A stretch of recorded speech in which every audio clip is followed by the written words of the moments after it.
Welcome to the Humanizing Work Show. In today's episode, I talk with Kevin Goldsmith, a longtime friend and seasoned tech executive. Kevin shares what he learned from early roles at IBM and Microsoft, his leadership roles at Adobe and Spotify, and how today he helps scale effective engineering leadership as an executive and advisor. Kevin gives insights into how the shift to Agile in the early 2000s shaped his approach to leadership, and he shares powerful examples from his time at Spotify, where he experienced firsthand what's now famously known as the Spotify model. But as Kevin points out, many organizations get this model wrong. He'll explain why and what the real principles behind it look like. Throughout the episode, Kevin dives into the human side of leadership, why it's more often important than the technical side. He talks about the art of building cross-functional teams, the nuances of servant leadership, and how to create autonomy within a team while still providing guidance and accountability. And if you're an engineering manager looking to step up, Kevin has advice for you too. He explains why new leaders need to find that balance between direction and support, and how understanding your positional authority can make all the difference. Whether you're a seasoned executive, managing a team, or simply interested in the way Agile and leadership intersect, you'll find Kevin's perspectives both insightful and practical. The Humanizing Work Show is a free resource sponsored by the Humanizing Work Company, where we help organizations get better at leadership, product management, and collaboration. Visit the contact page on our website, humanizingwork.com, and schedule a conversation with us if your organization wants to see stronger results in these areas. If you want to support the show, the best thing you can do if you're watching on YouTube is subscribe, like this episode, and click the bell icon to get notified of new episodes. Drop us a comment with your thoughts on today's interview with Kevin. And if you're listening to the podcast, a 5-star review makes a big difference in whether other people find it or not. Okay, let's dive into our interview with Kevin Goldsmith. Welcome, Kevin, to the Humanizing Work Show. Great to see you again. Yeah, great to see you. Maybe you could give us a little bit of your background on your first roles in engineering before you got into engineering management. And specifically, what are some experiences you had then that sort of shaped how you see managing teams now when you were on a team? Okay, that's good. I got to dial sort of the Wayback Machine pretty far back, unfortunately. So I first started as a developer when I was still in college. I started working for IBM back in 1991. I was primarily sort of a multimedia type person. I worked on like early streaming media stuff at IBM Research. And then I went more into graphics. I was doing graphic stuff, moved to the Valley to work for Silicon Graphics there, and was doing graphic stuff. I ended up at Microsoft Research doing graphic stuff. And that's where I really started to have my kind of first manager roles, like managing an intern, then managing being a lead for a small team. And at Microsoft, I kept kind of going back and forth between sort of lead and then more like senior engineer. And I was at Microsoft for 6 years the first time. So I would kind of spend a couple years in a role as a lead, kind of managing people, and then wasn't really excited about that, or was more excited about a technical opportunity. So I'd switch back to being an engineer. I left Microsoft to do startups, and that's where I ended up in my first real kind of management job, where I was now managing like a team. Speaking of Agile, that was also where I learned Agile. So that was back in 2000, and the XP book had come out, and we decided to do XP at my company. And having just come out of 6 years of waterfall at Microsoft, that was like, and just seeing the horror of how that worked, I was super open to trying something different.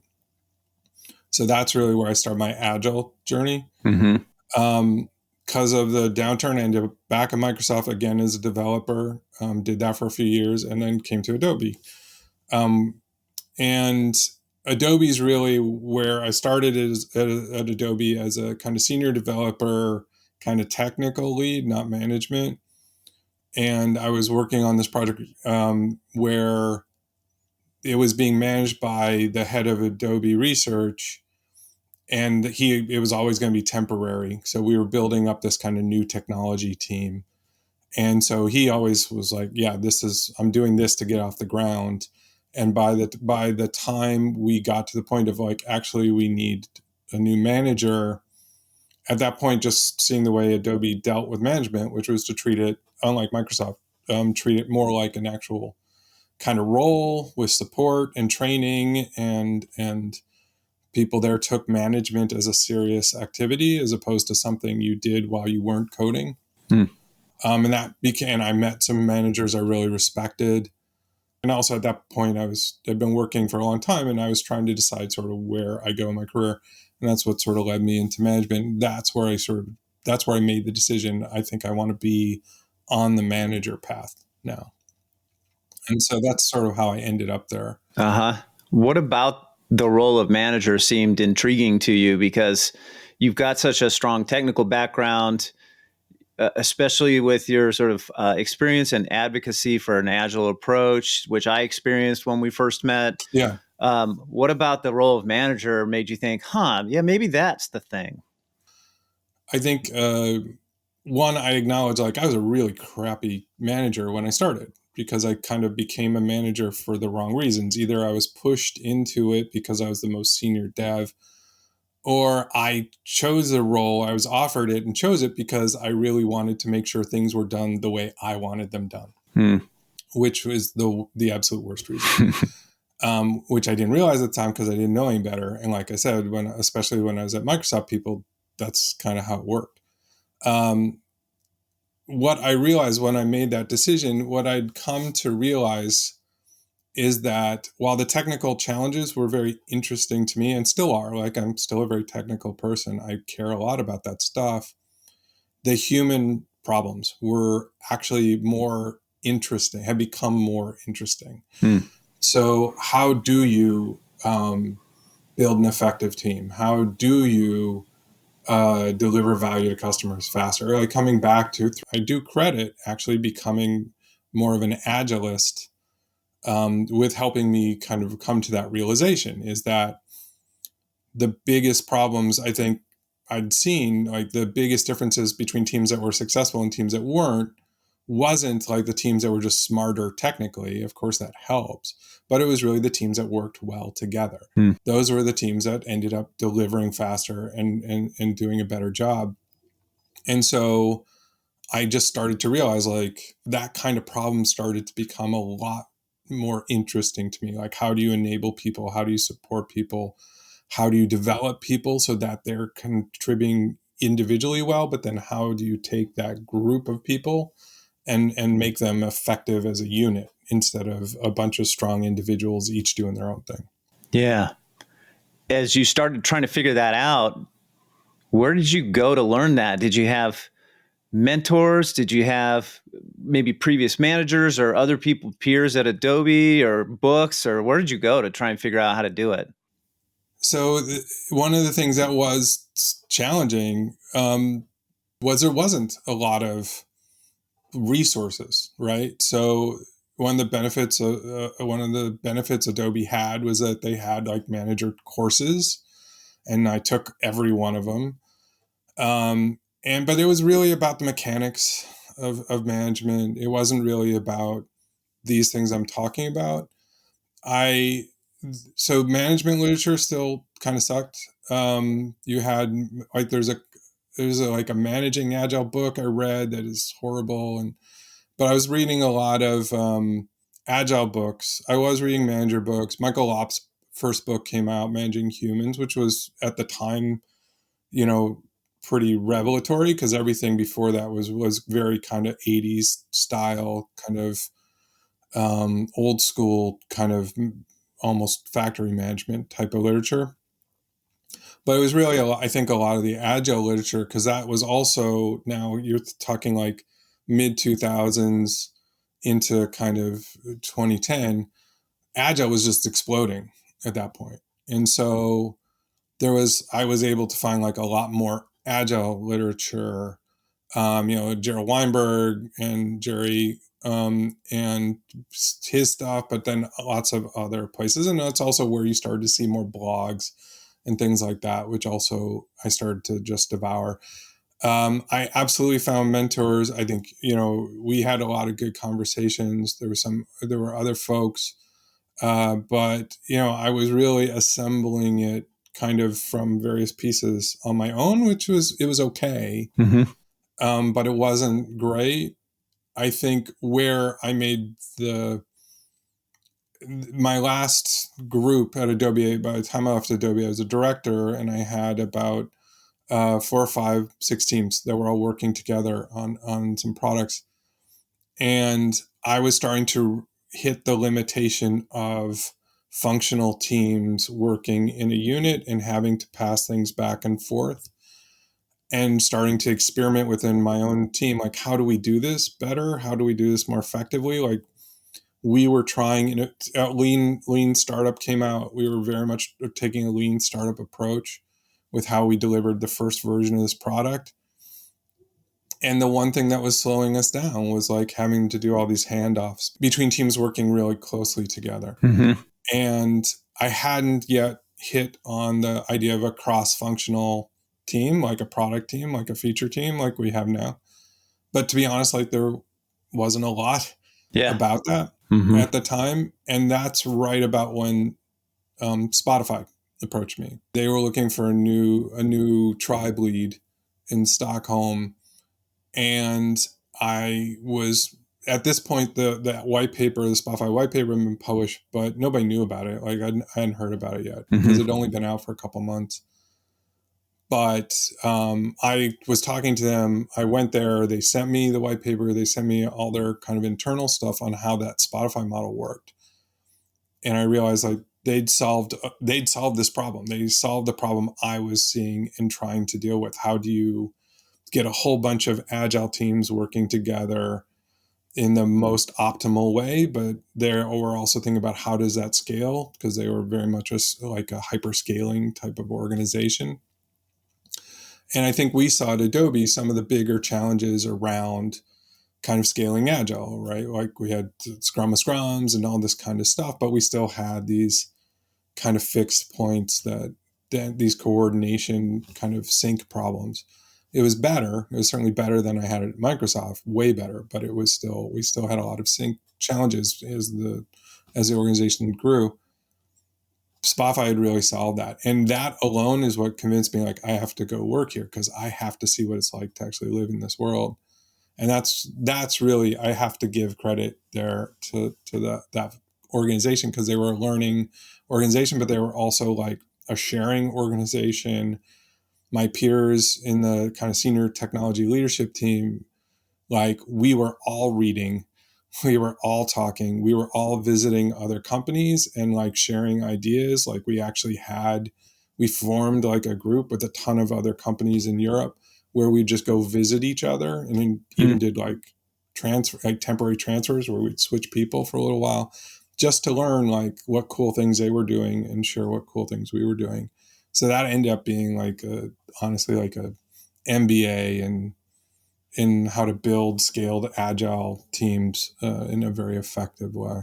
So I learned a lot on my own, but it was really there that I found it. And that's also where I think I got a lot more involved, not just consuming from the agile community, but also participating and speaking at conferences and like I said, meeting tons and tons of different folks. Yeah, that helped a lot. Have you figured out sort of like, here's the fast track now? If you're going to promote somebody from an individual contributor into a management role, what do you do to help bootstrap them along? Because I think all of us of our generation had to figure it out. Oh, yeah. And it seems like we've learned a few things now. So what do you do to help new managers, I guess, accelerate that path to understanding what it really means to manage an empowered team? Within the technology team, we have a community of managers, right? So, and I very purposefully try to build that community of practice, but then also very much in like a Patrick Lencioni style kind of first team, second team kind of mentality, where my direct reports, because my first team is really the executive team, but I try and very much encourage and support the development of like my direct reports becoming their own first team. And so I very consciously kind of build that, but that community is open to generally, definitely all the people who are people managers, but then also we open it up to the people who are considering or interested potentially in becoming a people manager. So the only thing those people maybe don't have access to is like when we talk about salaries or we talk about other stuff that involves personal details of employees. But as far as kind of like that, that might include like we share readings with each other, we share conference talks with each other, we go to conferences together. There's a lot of mentoring, kind of peer to peer, but also obviously I'm mentoring all of them either directly or on a weekly basis or on a monthly basis. Because that's something I never had, right? I was like, up until Spotify, I think there was more a knowledge, there was a community of managers at Adobe, but it was really like we're peers kind of working on stuff, but we're not really talking to each other about the job, right? I had mentors at Adobe, but not really a peer community. Yeah. And that was one of the things I just found so valuable when I went to Spotify, was just this notion of these kind of different communities, guilds in for different specialties, but at the management level, we didn't have a manager guild. We just all talked to each other and would all meet with each other on a pretty frequent basis. Which sounds like what a guild is. You just didn't call it one.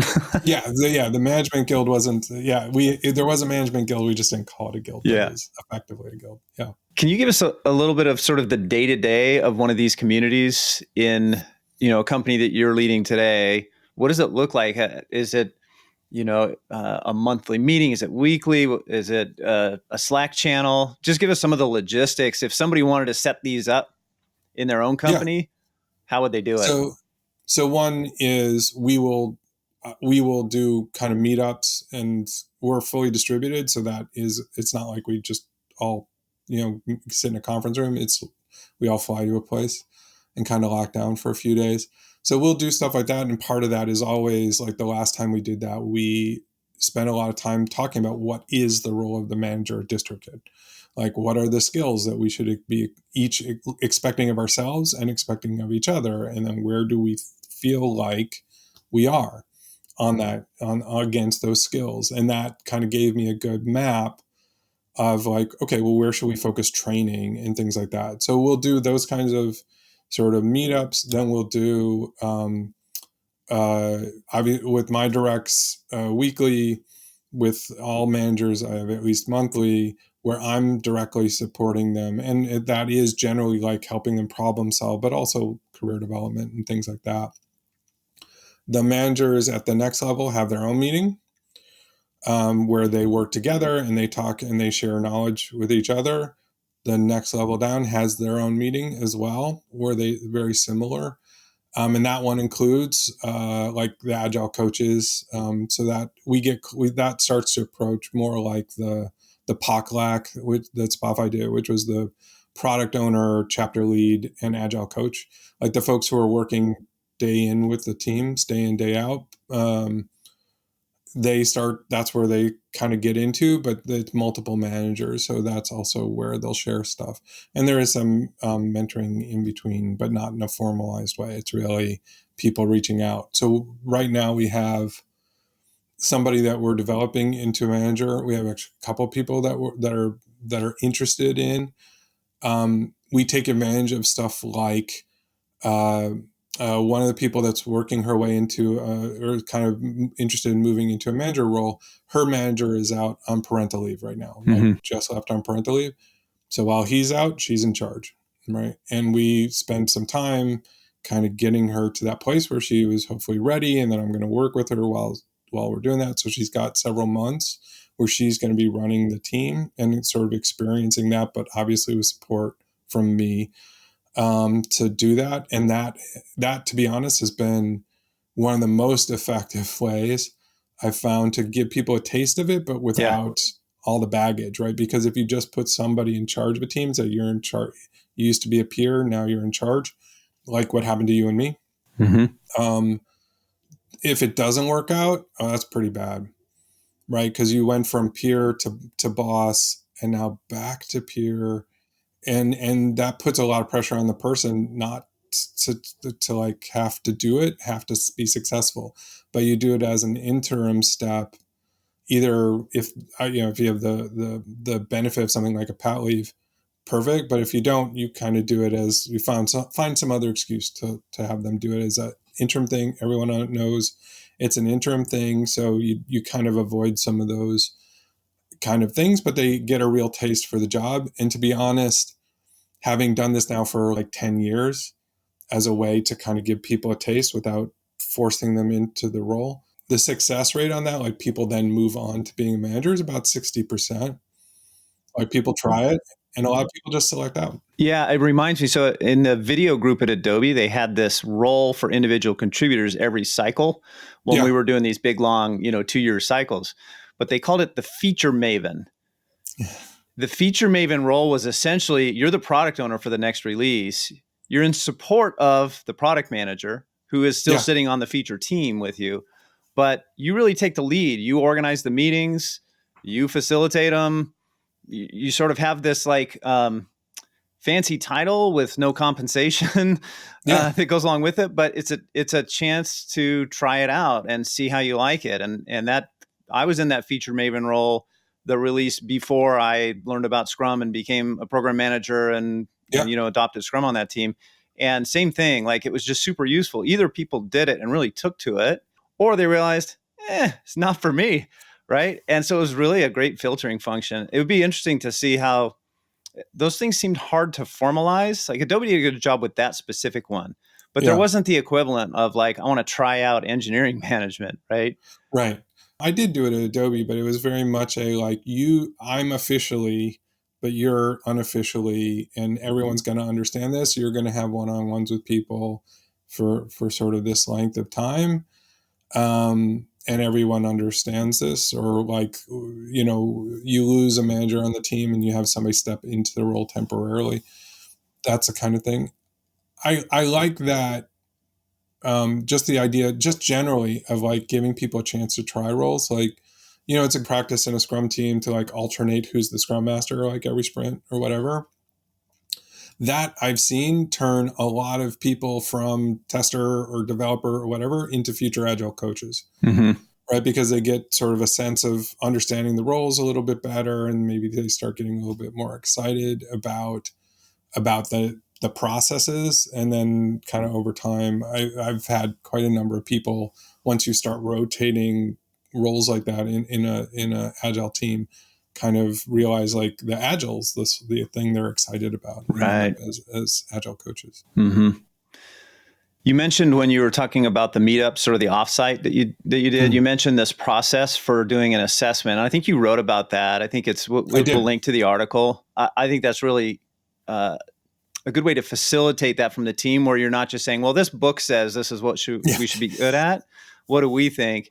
And I'm curious if you have seen, as you've done that process at multiple companies with, probably multiple years, if you've seen themes emerge of like, in general, here's what managers in an organization that's trying to have empowered teams, these are the things that we tend to value.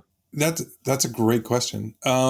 I've probably done that exercise now, maybe seven times, because sometimes, if your team is growing, you'll do it again, right? And the themes will change as people develop and stuff. But easily like 7 or 8 times at different companies.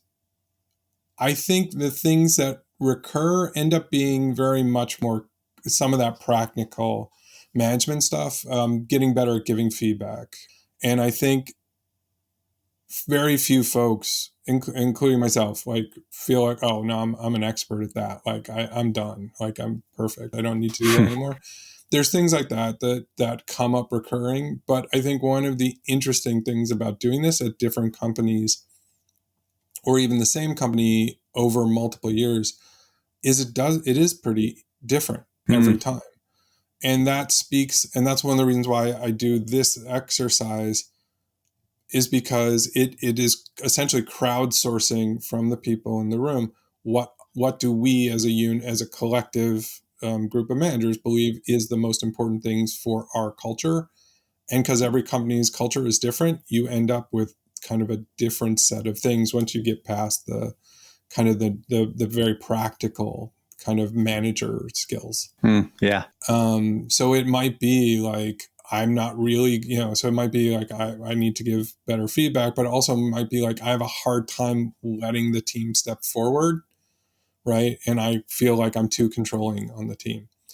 Or like, it'll be like gives a team autonomy. And some folks just, have a hard time doing that. Or the other side too, which is like you have semi-autonomous teams and people are like, I let the team get away with way too much.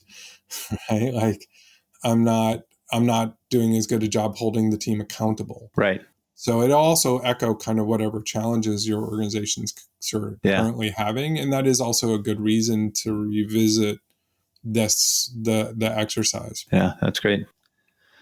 The Spotify model made it out into the world, and people thought they were adopting a Spotify model. And then when we look at what they were doing, it sounds nothing like what you just described. What do people adopting it sort of second or third hand get wrong? They get a lot wrong, right? And I wrote an article in like 2014, like after I'd been at Spotify for less than a year. But as soon as I showed up at Spotify, people started pinging me about either challenges they were having with the model or whatever. I think I was one of them. Yeah. You might have actually, I had several conversations with Adobe. Adobe was trying to adopt it in different parts of the organization. Yeah. And so I wrote this article, like, you shouldn't adopt the Spotify model. And the main reason was, if you look at the reason people got it wrong is because they look at the white paper and that was the only documentation, or they look at the white paper and then later Henrik did the videos. That model, I mean, it's an agile model. Like, it was continuously evolving. And one, it was continuously evolving. And two, the way it worked in my tribe, totally different than the way it worked in the next tribe over. Because each of us were doing things to optimize within our own organization. I would say, because when I came in, I took over what was called the music player tribe, which was sort of the original, the first tribe. And most of the original kind of employees that were still at the company. So we were, I'd say, of the kind of white paper, we were the ones that were probably the closest to it. And maybe it was also because I joined having just read that and was like, okay, I guess this is what we do. Right. But so we were probably the closest to like how it's described in the white paper. But one, Spotify didn't care if anybody else did the Spotify model. Spotify wasn't like, BCG or like some weird consulting company where we were trying to sell the Spotify model. Like, there's no certification in the Spotify model. There's no book on the Spotify model because we didn't care what people did. We were just sharing knowledge. It's like, this is what we do. Like, take it or leave it. If it's interesting to you, steal some good ideas. But people kind of took it as, no, we adopt what's written in the white paper, but that's not nearly enough information. The other part of it that I think people just always get wrong, and by the way, I've seen companies, since I wrote that, companies did some companies did do it and actually were really successful. And some of their misunderstandings of what we did was actually better than what we did. And so it did kind of, there were companies who found it and were successful, but there were most weren't. And a lot of it had to do with also Swedish culture, because Sweden is an exceptionally group oriented kind of culture generally, not just in a company. And so that mentality of we collectively are responsible and we collectively are accountable for what we do, that wasn't like anything we had to train. That was anything we had to teach. That was just that's what people thought. And so that is really hard if you're an American company or an Italian company or a German company, where it's just different, like a different kind of culture. And so that's where I think a lot of people got it wrong, would be, they'd say, I'd meet with some other company that was trying to do the Spotify model. And they'd say, okay, so when the chapter lead assigns work to people, I'm like, that's not what the chapter lead does. And they're like, well, no. Like, we changed all our engineering managers. They're now chapter leads. And there's one chapter lead per team. Like, that's not how that works. But then what are they doing? I'm like, well, they're in the team. They're developers in the team. They're also people managers, but they're in a team. They're not, and they're managing people, multiple teams. They're like, well, what? But that doesn't, it just didn't make any sense to them. Or I'll say we had this problem at Spotify as well when we started to hire product managers from other companies like Google or BBC or whatever, because we hired a lot of those folks. They didn't understand this model because they were coming from a very hierarchical command and control structure. And they'd be like, well, who's in charge of the team? And like the answer was always the team is in charge of the team. And like, but who do I talk to if the team's not working well? You talk to the team. Didn't you have like an early experience when you first landed there? Oh, yeah. And you're like, I have this question. Who do I talk to? Mm-hmm. You want to tell that story? As like a new director, like, okay, so I show up and I've read the white paper and everything, but now I'm trying to figure out, I'm actually there and I'm trying to figure out how something works. And so I ask one of the chapter leads, I'm like, hey, I'm trying to understand, like, this team's working on this thing. Who do I talk to about it in the team? And he's like, you go talk to the team. And I'm like, no, I know I'm going to go talk to somebody on the team, but who on the team do I go talk to? And he said, no, you just talk to the team. And I said, like, what do I just walk into their squad room and just shout out, how does this work? He's like, that's exactly what you do. So I'm like, okay. So I just like walk into this other room and go, hey, I'm trying to figure out this, like, can somebody help me? And then somebody goes, yeah, okay, I'll help. Somebody stands up, okay, I'll help you. But that was like, no, that person wasn't being, that's how you did stuff, right? There wasn't one person. You talked to the team. And so that was a huge eye opener for me, just complete. It seems like what was written about and described as the Spotify model is not the Spotify model. It's the result of the Spotify model. And the actual Spotify model is like these generative principles. Yes, that's very astute. Yeah, that's absolutely right, which is really what the core of the Spotify model is 100% agile, a mindset of solve problems, iterate. Like, what's the problem we got this time? All right, let's do it slightly different. And the different, if you see like a talk from one of the agile coaches at Spotify or various things, each of them is sort of a checkpoint in time of, hey, we're doing this now. And it might even be like, hey, we're doing this now in my tribe. Mm-hmm. Not like this is what Spotify does, like this is what we're doing.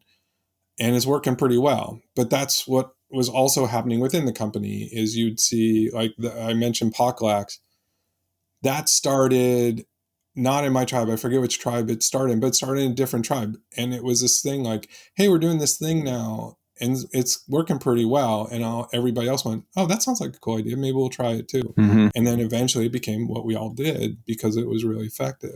If you can imagine like 100, 200 like autonomous agile teams all sort of consistently doing the build, measure, learn loop, and then having ways to share what's working for them into these communities of practice that the guilds are. Ideas kind of float around and then other people start to pick them up and eventually everybody's doing them.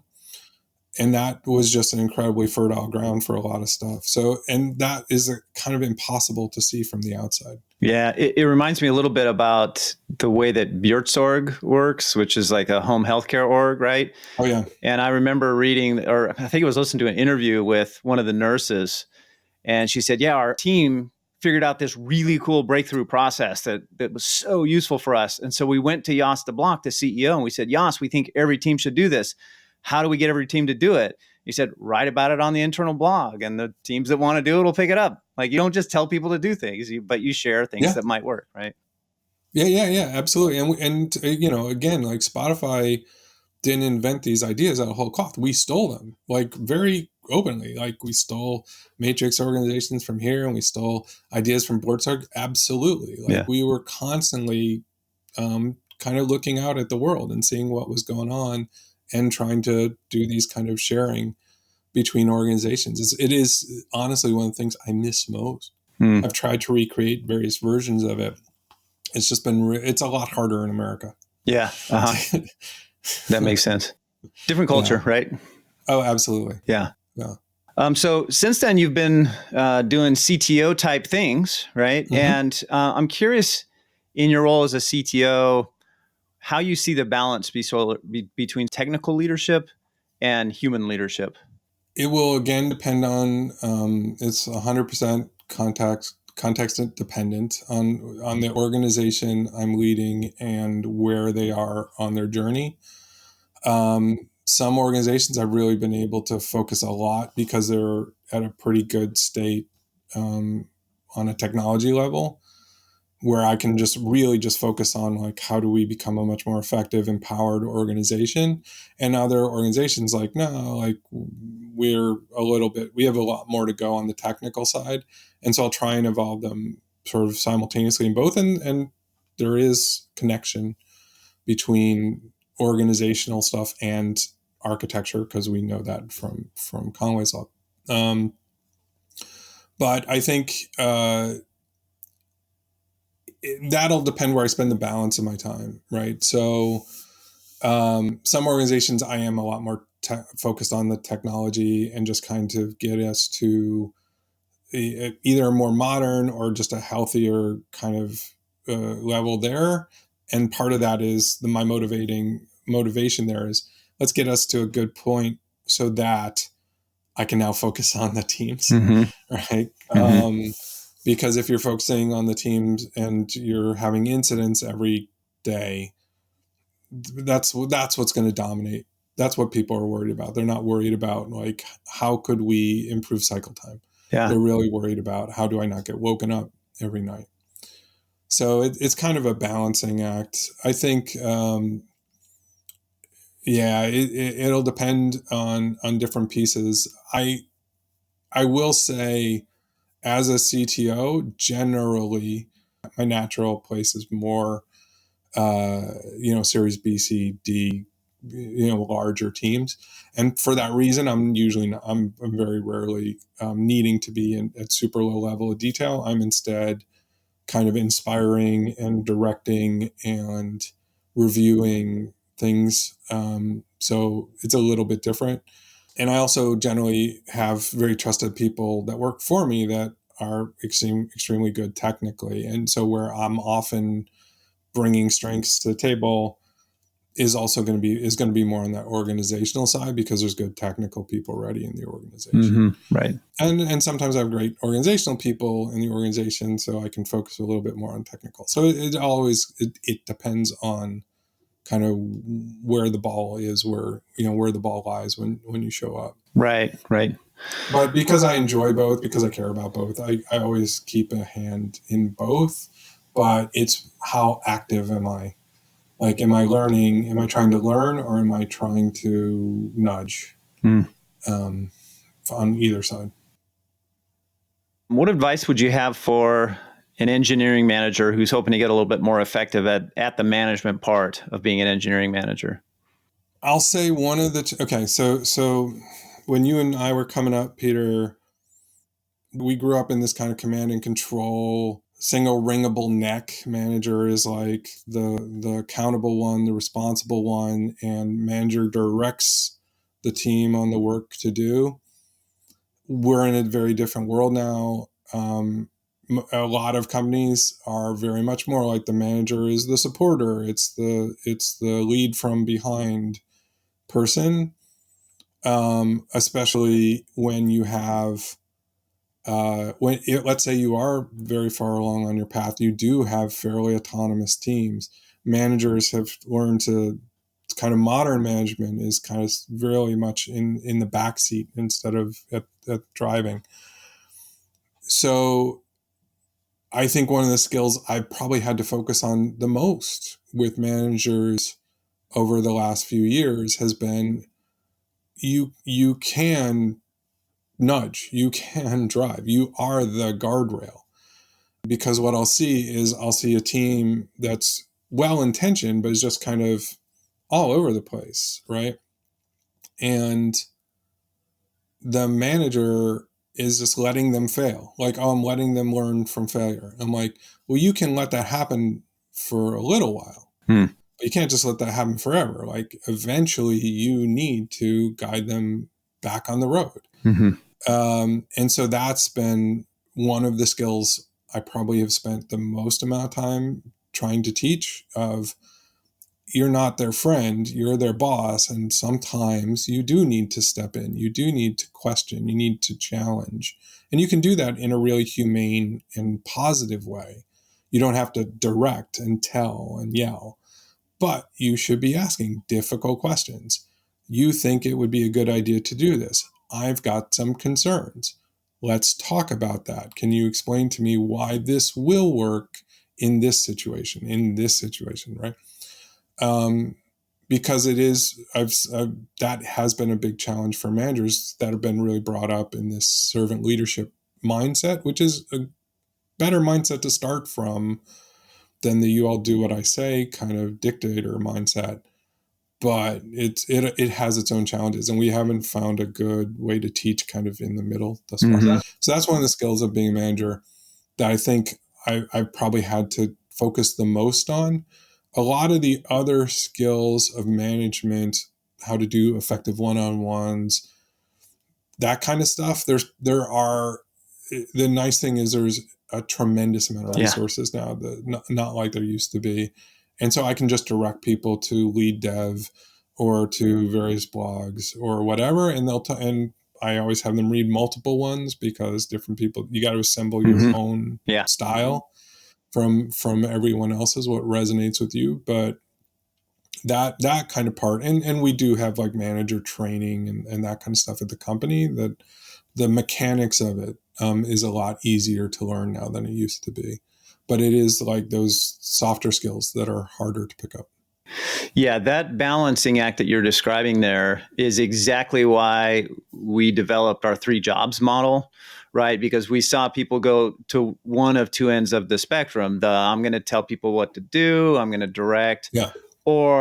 And sometimes they get feedback. They're like, hey, you're micromanaging, you can't do that anymore. And so they'll say, okay, I'm going to be a hands-off manager now and let them figure it out. And then you get the exact same opposite of what you described, right? It's like now the team's just flailing.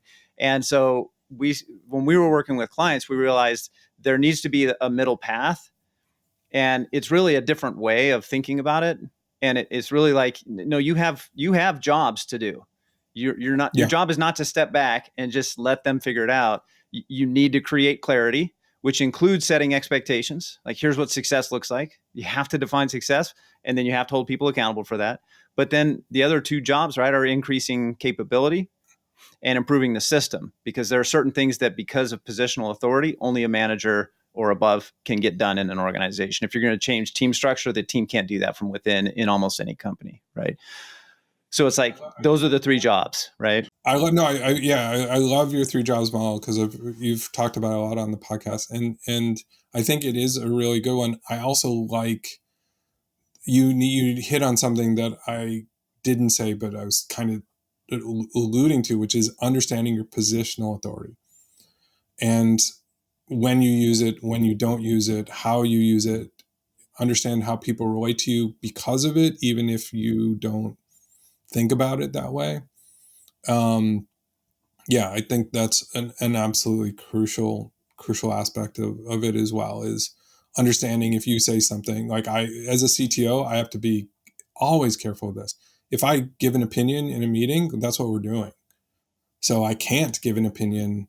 I can until like I say, unless I think we're really going in a really unproductive direction, that's where I might step in, or I might give my opinion last if I don't feel like we're making progress. But I have to be careful about when I speak and how I speak. And you can say all you want, well, I don't know about this, I'm just kind of thinking about it. But the minute you say it, that's what we're doing. Yeah. I think a lot of people, as they move into leadership roles, overlook that. And they think because my intentions are good, and because I'm trying to empower you, and because I say this is a safe space, I just assume that all the right things are going to happen. And no, like, you've got the authority. There's just no way around it. And it's not necessarily a bad thing. It's a bad thing if you're using it in the wrong way, like we talked about. But there are times when somebody with positional authority using that positional authority to make the right thing happen in a way that's human centric, in a way that is, encompassing how people are going to react to it, is absolutely the best way to do it. Right? You must have seen this. I'm sure you've seen this, because I've seen this in just people I mentor or things like that, or companies where companies have like an actual, either deliberately or just organically, have developed a fairly kind of autonomous team culture and a empowered team culture. And it's just slowly transitioned into this, like, all of a sudden teams are waiting all the time for approval. And then the leaders are like, wait, I don't understand. Like, why we've never required anybody to get our approval before. Why are we sitting on this stuff? Why aren't we just moving? Like, what's happened? And what has happened is not like a deliberate choice, or just a new manager comes in or somebody else and they go, well, let's just check on that before we do it. And just subtly over time, like, you move into a permission culture because you're not conscious of this. It might be somebody just not conscious of the role power, or like, hey, I want to take a look at that before we finalize it, but I'm in meetings today. Can I look at it tomorrow? And all of a sudden the team's like waiting. And then they get, well, we don't want to do anything because we're worried we need to get it approved. Yeah. That kind of thing can happen just by people not even understanding their positional authority. Yeah. It's like the leaders need to send, we call them culture signals, which is like a behavior that's so obviously unusual that people actually believe you. Like, hey, we want you to review this before we send it out. And you just say, no, I'm not going to do that. I trust you. If we get it wrong, we'll deal with it, but I trust you. And that would be like, people would say, what? Right? Like, but you have to do that. Otherwise people just assume it's going to be the way it always has been. Yeah. Yeah, that's right. Several times you've mentioned that it depends on the context, Kevin. That's has a nice ring to it. Do you want to talk a little bit about your book? You mean this book? Oh yeah, that one. Yeah. So if you're listening on the podcast, Kevin is holding up the book with the big bold words, "It depends" at the top. Yeah, thank you. I wrote, so over the years, before I even started at Adobe, I'd started blogging. And as I kind of made this more deliberate move into management, I started blogging more about being a manager and the things I was learning as kind of a new manager, or I'd managed before, but as like somebody taking it seriously. And just over time, that became sort of more and more what I wrote about. I'm not like an everyday writer like some of the other folks, but when if I'm mentoring somebody or something comes up and they'll mention something and be like, oh, you know what? Yes. Because I think you were talking about before, now you have a body of all these podcasts. You're talking to somebody and they're like, oh, I don't know how to do delegation. And you talked about, I know because I just heard it, the episode where you talked about Jürgen Pello's delegation poker. And you can just refer, go listen to that episode. We talked about it there. So over time, as I was mentoring people, some stuff would come up. And I would either say, well, I actually wrote about this. Like, we'll talk about it for a minute and then let me just refer you to this thing. Or I go, oh, I should probably write about this because this has come up before. So that I eventually had years and years of blog posts. And during COVID, I had time to kill. And I decided, you know what, I should look through these, very much influenced by, other folks who are bloggers and kind of collected their stuff into a single compendium. I'd said, well, maybe I'll do that. And I went through and found sort of over the 10 years, 2012 to 2022, which includes me being at Adobe kind of as a director, and then leaving Adobe, going to Spotify, and then going from Spotify to being a CTO. So that includes like a significant part of like me moving into software executive at multiple companies. So it kind of has that growth. And some stuff is written for directors or CTOs, and some stuff is written for engineering managers or leads.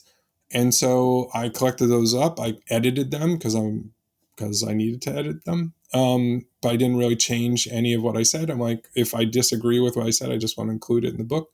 So I may have nuances that are different, but generally I agree with everything I put in the book, and just put it together in a book. It was published in March of this year from Union Circle Press. So it's available everywhere in the world. You can get it, ebook, hardcover, softcover, audiobook, read by me, edited with Adobe Audition. There's a website called itdependsbook.net, which has the book information there. There's also links there. There's a podcast. Every other week, I serialize a chapter of the audiobook. And there's a newsletter where every other week I serialize a print article or a article, the text of an article. So if you subscribe to both, eventually you will get the whole book. Mm-hmm. But, ideally you like them, and then you go, you know what, I don't want to wait till it's going to take me another 6 months to get through the rest of it. Yeah. Just give it to me now. It's worth the money. Just buy it now. That's cool. Thanks Where else can people find more information? My main website with links to my threads and Twitter and stuff is kevingoldsmith.com, just my name. And that's got links to writing as well. I have a blog called it's called Puppies, Rainbows, Flowers, and Kittens, because this was created in 2003. But that's blog.kevingoldsmith.com. Very cool. So, and the newsletter is kevingoldsmith.substack.com. But if you go to kevingoldsmith.com, you get it all. You find all this stuff. Yeah. Kevin, are there other people you're paying attention to these days that you think, our listeners, if they're not aware of them, they should be aware of this person? Like I always say, if you're not reading current Kent Beck, you should be reading current Kent Beck as an example. Who else comes to mind that's sort of in that category for you? Yeah, big fan of Kent Beck. I listen to your podcast significantly.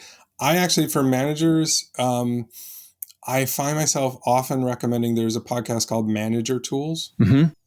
Those guys, and actually now those ladies, because it was 2 guys, now it's two women.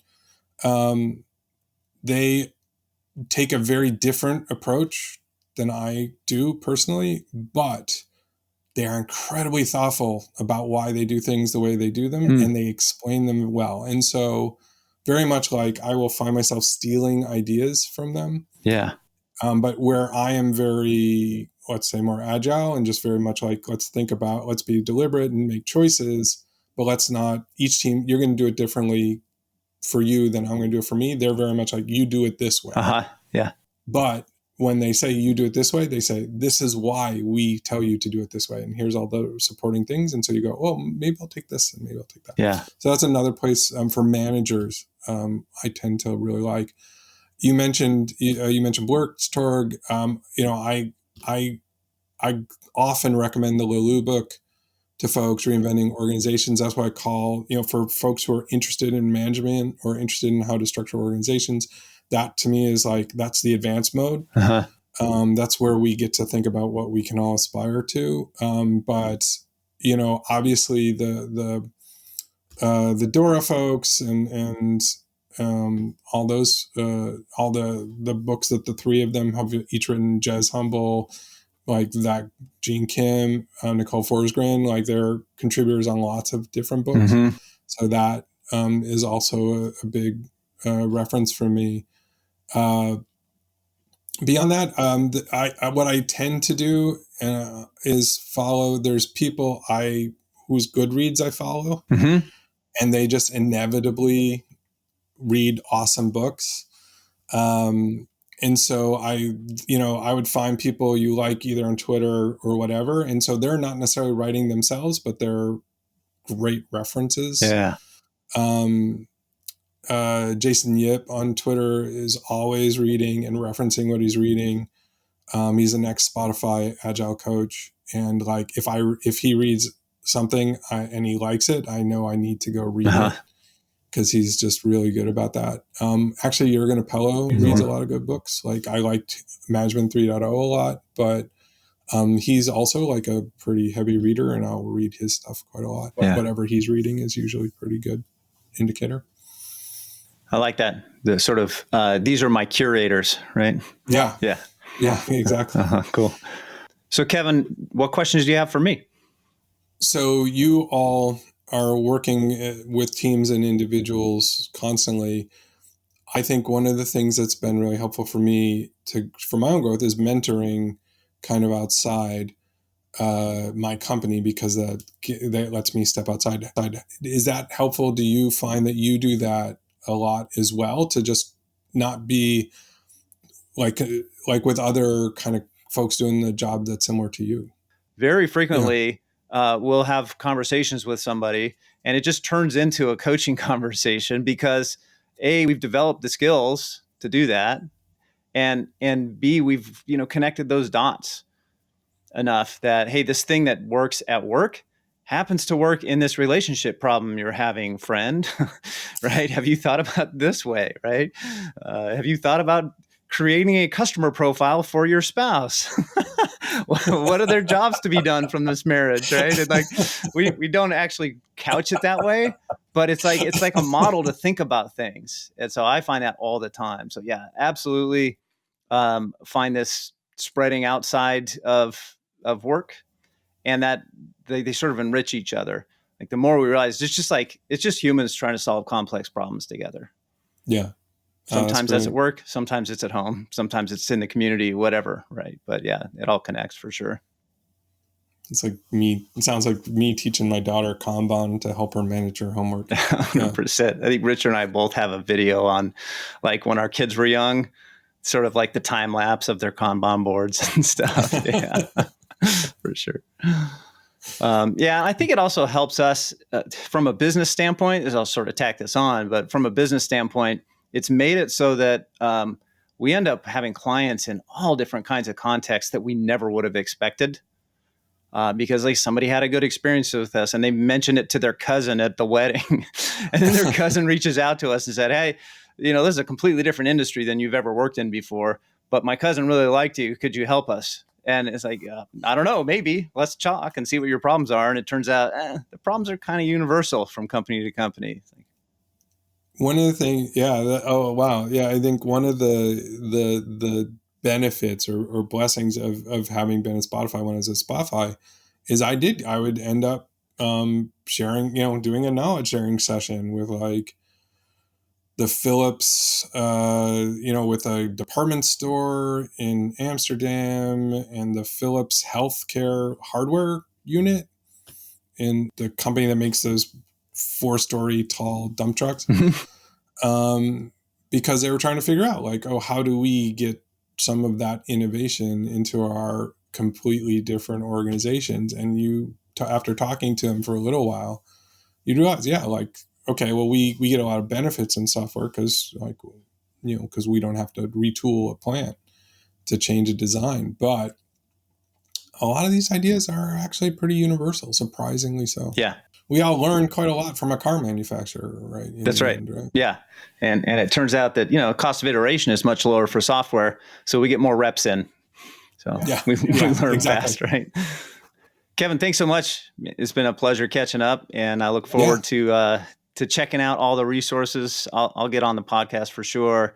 And I've already ordered the book, so it's on the way. But great to see you. Yeah, it's great to see you. Thanks so much for having me on.